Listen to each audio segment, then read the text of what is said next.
Hi, it's Alicia back from my work basket. I'm going to show you today just a quick way that I change yarns in a project. This is particularly how I change yarn colors on a Tunisian crochet project, such as the free hat pattern on my website. So what I do is just start my regular. This is exactly what you would do if you're starting my hat, but I'm just going to do a small sample. So I'm going to chain just 6 to start with. And 6. I'm going to pick up those stitches just like you do for Tunisian crochet.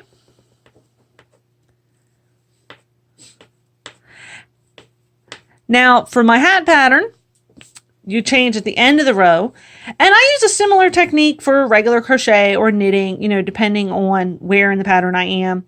Sometimes it varies a little bit for each exact project and what yarn I'm working with, but this is just the general thing. So I just do a slip knot and slip that onto my hook and use that as my initial. So then I would go through 2,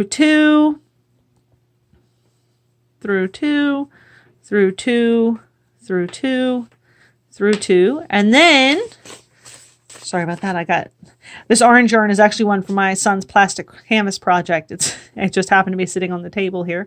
So then I'm going to pick up my second row using the current color, which is this orange.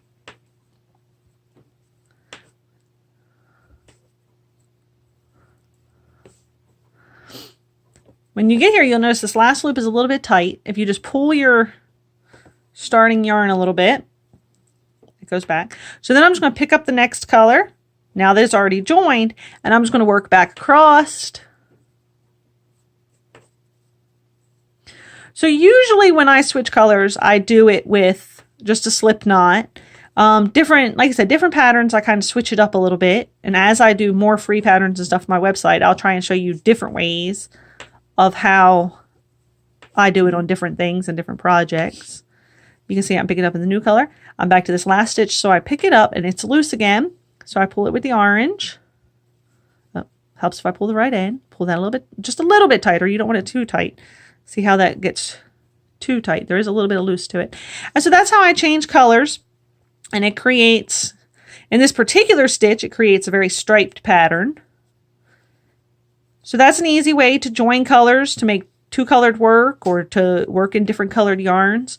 On regular crochet, I usually do use a slip stitch and do the same technique, but you're just starting over here instead.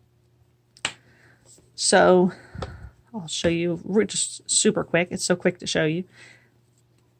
So I do the same thing pretty much with regular crochet. 2, 3, 4, 5. It doesn't really matter, how many stitches I've got here.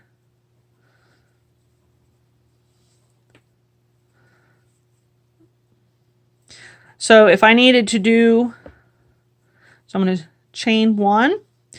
Some patterns will instruct you when to change colors. Some will tell you specifically to change before you turn. Some tell you, to change after you turn. Some tell you to change 1 and then chain. Some tell you to change and then chain. Some tell you to change, chain and then change. I may have said the same thing twice. It gets a little tricky. So here I am. So I did just a basic row. Maybe you have a whole project. Little slip knot. And then that would be like my chain.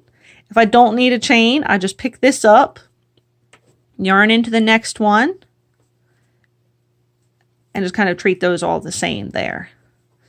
So that's one of the easiest ways, is to just kind of do a slip knot and just start working the new color into your work.